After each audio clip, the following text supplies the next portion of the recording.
The focus on conditions and treatment in the movement now is wrapped up with the RSPCA. One plank of the argument is that they are convincing the public that there's no cruelty. And so the activists are upset that the public are being misled. If we maintain that our position was animal use, then nobody's being misled. They're just choosing to ignore it, and we can go back to having a proper conversation again. The other problem is cultural. And again, as a sociologist, when vegans say the word cruel, they don't mean the same as when the mainstream plus the RSPCA say the word cruel. For the mainstream, it's quite possible to have non-cruel use. In fact, animal welfare ideology promises that. That's a promise of it. It says, don't worry, we can make the use of them non-cruel, so everything's grand, right? From a vegan point of view, but they're still using the same word, they're going, there's no such thing as non-cruel killing, for example. But that's a contradiction of the mainstream way of understanding these words. And so if vegans want to challenge the dominant understanding of the word cruelty, then that's got to be done in a very careful way. There's no point in just accusing people of being cruel, because that just causes confusion, because they've always been told that they're not cruel because of X, Y, and Z. And then you've got a vegan coming along and saying, well, you're cruel or you're an abuser. And that just throws the conversation off. And it seems to me that at the point when the education should start or the conversation should start, that's when it all gets closed down, because, you know, there's been insults being traded one way or another by then.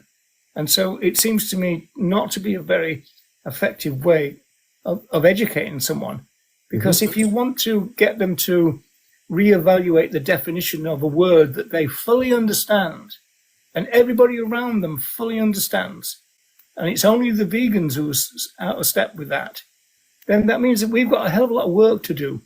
My opinion is, well, let's not even get there. Let's talk about what we want to talk about in the first place, which is animal rights.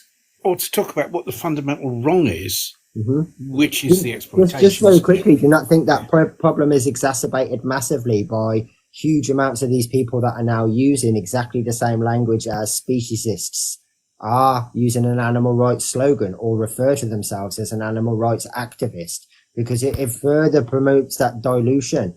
So they're animal rights in terms of their branding and their name and what they represent, but they're animal welfare in terms of their words, their actions, their claims making. I think one of the difficulties is perhaps you could argue that, you know, when we're talking about, you know, vegan campaigns, what we're often talking about is campaigns that focus on the killing of other animals for food, basically, and mostly it's on animal farming, isn't it? And I'm wondering if in the sense that has in itself become a single issue. And so, you know, like I said earlier, that the single issues in terms of animal experiments, in terms of hunting, and in terms of like zoos and circuses and all these things, have traditionally focused on cruelty, haven't they? Rather than use, rather than on exploitation. Campaigning, say, against animal farming has in itself, in a way, become a single issue, that is also focusing on cruelty as well. If we want to move the argument on, it's difficult to do it by using language which is going to get you into this kind of muddy quagmire. Essentially, when vegans talk to non-vegans about cruelty, they're talking at cross purposes, because they're using the same word, but it means different things to the parties. There's miscommunication all the time. And then so when the vegan ends up accusing the non-vegan of being cruel or being an abuser, that's just an insult at that stage. Yeah, the education's gone. Say you had two people stood next to each other in the street. One of them was just a bug standard non-vegan that liked dogs and cats, and the other one was a vegan activist. And they weren't wearing a vegan t-shirt or anything like that. And both those people were stood there holding a sign saying end animal cruelty. How would you know who the vegan was? What is it that actually says, hey, this is why we're vegan, this is what's different about us? Nothing. It's exactly the same message as the person that's perpetuating animal cruelty. But we don't recognize this stuff.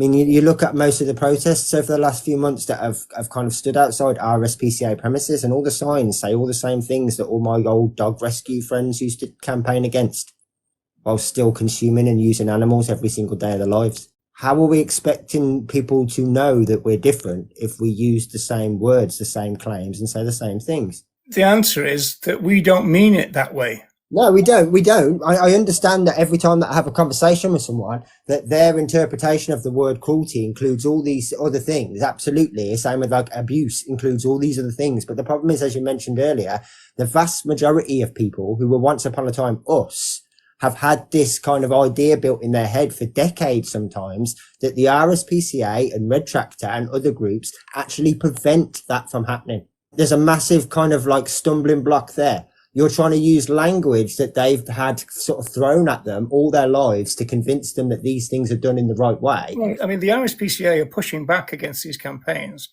on the grounds that, okay, so our scheme isn't that good, but things would be worse if we weren't doing it at all. Absolutely, yeah. And again, the messaging is, well, we'll do it better then.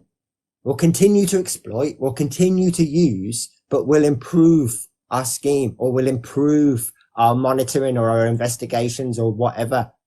You don't come away from looking at any of these things and think, hey, the problem is animal use. You come away from these things and think, hey, the problem is that pigs are being put in gas chambers, or that chickens are being kept in too small crates, or any of those things. That's what the idea is left implanted in your head, because that's what the signs say and that's what the messaging says. I mean, literally, like we were mentioning, you don't need to go and look at all these farms if you make it clear that what we oppose is exploitation and use. You only have to go and investigate farms if you keep telling people that what we oppose is cruelty, and you have to back it up with evidence. Yeah. I mean, I think there's a case to attract people's attention.